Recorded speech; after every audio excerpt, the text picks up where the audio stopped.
नमस्कार। यहाँहरु कहाँबाट आउनुभयो? नमस्कार। हामी चाहिँ दाङको बङ्गलासुली गाउँपालिका वडा नम्बर 5 अन्तर्गत पर्ने पहाडी कृषि सहकारी संस्थाका चाहिँ कृषकहरू। विशेषतः हामी अर्घाखाँची हुँदै पाल्पा हुँदै हामीले यस्ता फर्महरू हेर्ने योजनामा आयौँ। आउँदाखेरि हामीले अर्घाखाँची हेरिसकेका छौँ, सिमलेमा हेऱ्यौँ हामी।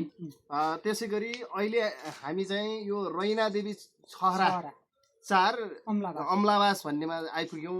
हजुरलाई कन्ट्याक्ट चाहिँ हामीले हाम्रो कृषि प्राविधिक खरेल सर मार्फत हामीले हजुरको नम्बर चाहिँ कन्ट्याक्ट मैले चाहिँ म चाहिँ खासमा चाहिँ त्यही 5 नम्बरको वडा अध्यक्ष हुँ र मैले उहाँलाई चाहिँ ल हाम्रो सहकारी यस्तो यस्तो छ र हजुरले पत्ता लगाउनुहोस्, हाम्रा देशमा उत्कृष्ट चाहिँ हाम्रा यस्ता चाहिँ सुन्तला फर्महरू कहाँ छ र पत्ता लगाउनुहोस् र त्यहाँ कृषकहरूलाई लग्न पर्छ भन्ने भइसके पछाडि हामी त्यसरी पत्ता लगाएर आयौँ। आउँदाखेरि हाम्रो यस पहाडी कृषि सहकारी संस्थाका उपाध्यक्षज्यू उहाँ हुनुहुन्छ, सचिवज्यू यहाँ हुनुहुन्छ, अनि त्यसै गरी हाम्रा चाहिँ भूतपूर्व वडा अध्यक्ष पनि हुनुहुन्छ उहाँ, त्यसै गरी उहाँ पनि भूतपूर्व वडा अध्यक्ष हुनुहुन्छ, त्यसै गरी उहाँ चाहिँ हाम्रो शिक्षक पढाउने शिक्षक पनि उहाँ यसै कृषक पनि हुनुहुन्छ फेरि उहाँ है, यस्तै सुन्तला उहाँले पनि लगाउनु भएको छ।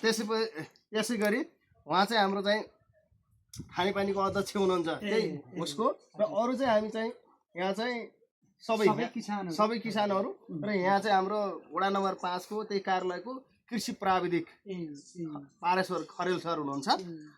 त्यसपछि अब हामीलाई यो लाग्दै आउँदाखेरि खासमा हामीले सुन्तला खेती त हामीले पनि गरेका छौँ, तर हामीले हजुरहरूले जस्तो व्यावसायिक तरिकाले गर्न सकेका छैनौँ। त्यो हुँदाखेरि हामीले व्यावसायिक तरिकाले गर्नको लागि किसानलाई यो देखाइसके पछाडि खासमा किसानहरू आइसके पछाडि कसरी गर्न पर्ने रहेछ त यो सुन्तलामा लाग्ने रोगहरूको बारेमा, बिरुवाहरूको बारेमा हैन, यो व्यावसायिकको कुराहरूमा चाहिँ हामी आयौँ। यसमा आउँदाखेरि हामीलाई अलिकति कौतूहलता लागेको किन्नु जातका उन्सु जातका बिरुवाहरू हजुरहरूले लगाउनु भएको छ कि भएको छैन? त्यो लगाउनु भएको छैन। यदि चाहिँ किन्नु र उन्सु दुईटै अलिअलि फाट्टाफुट्ट केही लाउनु भएको छ। हजुर, यहाँ खास त्यस्तो व्यावसायिक हिसाबले छैन, पुरानै जातका सुन्तला छ। त्यस्तो भयो भने हाम्रो अहिले चाहिँ के छ, हाम्रो यो हुन त हजुरहरूको यो सिँचाइ चाहिँ पर्याप्त मात्रामा सिँचाइ छैन, हामी आकाश हो त्यति देखिराखेका छैनौँ हैन, थोथारे भए पनि तर आकाशकै भरमा देखिन्छ। विशेष गरी यो चाहिँ हामीले यो रोगहरूको सन्दर्भमा अहिलेसम्म सुन्तलामा हजुरहरूले खेप्दै आएका रोगहरू के छन् त्यस्तो देखिनु? यो अहिले एउटा रोग अलि यो कालो छ, माथिपट्टि कालो कालो हुनु। हजुर त्यो छ, त्यो उपचारबाट पनि सम्भव छ। अर्को एउटा डेन्जर रोग छ सुन्तलामा, सरलाई थाहा हो होइन।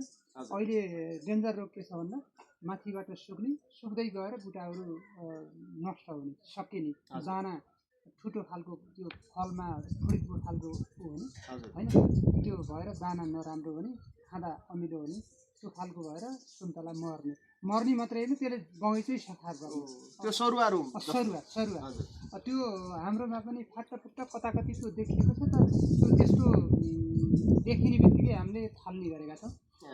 त्यो कस्तो भन्दा त्यसलाई अरू ठाउँमा छोए पनि सर्छ। त्यो हाम्रो अनुभवमा एक ठाउँ भयो भने त्यसले वरिपरि अब अरू नष्ट गरेको छ।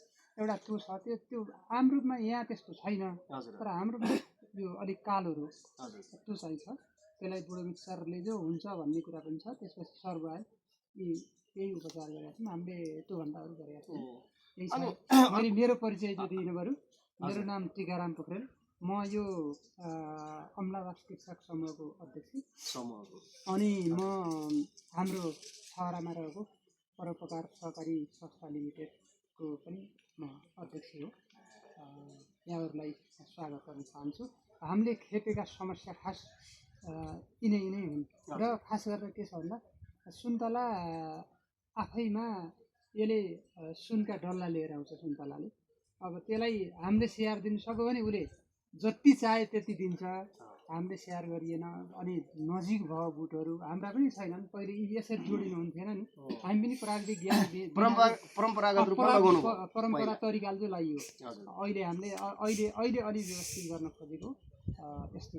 अनि के छ यो जस्तै सुन्तलाहरूमा चाहिँ यो फलिसके पछाडि साना साना हुने र झर्ने एउटा रोग हुन्छ भने अर्को चाहिँ तपाईँको किसानले त्यो प्याट्ट फुट्ने खस्ने त्यो फल चाहिँ अलि ठुला भयो भने फुट्ने त्यस्तो खाले रोग छैन फुट्ने छैन त्यस्तो समस्या छैन हाम्रोमा फुट्ने छैन ए अनि त्यो साना झर्नेको कतिको समस्या झर्ने त पतेरो लाएर झर्ने हो त्योभन्दा अरू पनि हाम्रोमा समस्या छैन छैन त्यस्तो अब कतै कतै त फल हामीले सानो हुन्छ पतेरोलाई जेठबाट सुरु हुन्छ हामीले खास गरेर असारतिर एकपटक औषध छर्छौँ दुई पटक पनि छर्न पर्दैन कहिलेकाहीँ कसै छर्नुहुन्छ अनि एकपटकको पतेराको औषध छर्नु नभए झर्छ यो रासायनिक मलहरू प्रयोगमा कतिको रासायनिक मल अलिअलि प्रयोग हुन्छ खासै गरेका छैनौँ हामीले प्राङ्गारिक मलै प्रयोग गरेका छौँ तर अलिअलि केही गर्नुहुन्छ ठिक छ त्यसको लागि त्यो पनि मात्रा मिलाएर गर्नुपर्छ एउटै मल राख्यो भने त्यो मात्रा मिल्दैन बोटलाई पनि असर गर्छ रासायनिक मल त भरसक प्रयोग नगर्दा राम्रो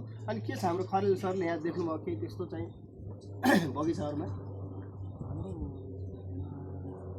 बोटो मिश्रण चाहिँ तपाईँहरूले बोडो मिश्रण हजुर कतिको छर्नुहुन्छ अनि छरिन्छ वर्षकै एकचोटि टिपिसके पछाडि टिपिसकेपछि अहिले त दाना टिपिसके यो माघ 15 भित्रै छर्नुपर्छ नभए पालुवा आउँछ अनि यो फागुनमा चाहिँ फुल खेल्ने बेला पानी आइएन भनेपछि बोटमा तपाईँको यो सफा पानी स्प्रे गर्ने चलन छ छैन त्यो छैन कलमी र बिजु बिरुवामा फरक चाहिँ के भन्नुहुन्छ तपाईँले कलमी र बिजु बिरुवामा कलमी तत्काल आम्दानी दिन्छ तर टिकाउ छैन र रोग पनि कलमीमा बढी आक्रमण गरे अन्त कलमी बिरुवा चाहिँ त्यो तिनपाते सन्तोला त्योमा पनि आक्रमण गरे होइन त्यसमा पनि आक्रमण गरे हाम्रो पनि त्यो यो बिजु हो यो देख्नुभयो नि यो बिजु हो यो पनि बिजु हो यो पनि बिजु हो तर कलमी तलपट्टि छ कलमी यो साइजको दाना पनि छैन कलमी अनि यो बिजु बिरुवा रोपेको कति वर्षदेखि फल्न सुरु यो 40-41 सालका हुने यिनी दुईटा त यो पछिको तपाईँले आफूले पछाडि लगाएको बोटहरू हजुर तपाईँले आफूले पछाडि लगाएको बोटहरू अलिक पछाडि लगाएका छन् हजुरले चाहिँ 40-41 वर्षमा लगाएका बिरुवाले पनि अहिले दिइराखेको छ जति पुरानो त्यति राम्रो हो त्यसले पनि अहिले दिइराखेको छ त्यति गुणस्तर छैन हो अनि यो बिरुवाको स्रोत चाहिँ कहाँबाट लिनुभयो हामीले त यही नर्सरी यही मात्र